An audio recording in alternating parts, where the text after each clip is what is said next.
The discussions that we've been having over the last couple of days here in Kinshasa is how can the continent make much faster progress in reducing poverty and inequality? And a lot of the discussion has been on the Sustainable Development Goals and how they can be financed. There are some people who still believe in a very traditional model, as was the case during the MDGs, when a large part of the goals were financed through foreign aid. And what we've been trying to say during the conference is that the paradigm has shifted. What is very important now is to realize that it is a country's own responsibility to finance their development efforts. Increasing reliance on domestic tax revenues, increasing reliance on the private sector. And therefore this calls for a changing role of aid on the continent. Aid should no longer be about individual projects.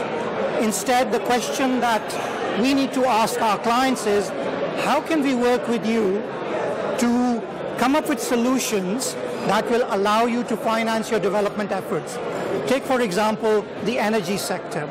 A small country like Liberia is not able to finance even a 100 megawatt power plant with all the aid that it can get.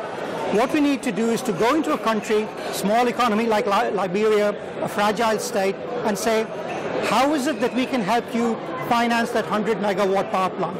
I think this means bringing in the private sector, trying to make sure that the risk of investing in Africa is reduced, what kind of risk instruments that we can put on the table, first loss provisions, guarantees, etc., and try to create an environment where the private sector feels it can come in and finance the development gap. So those are the kinds of options that we are discussing at the conference today.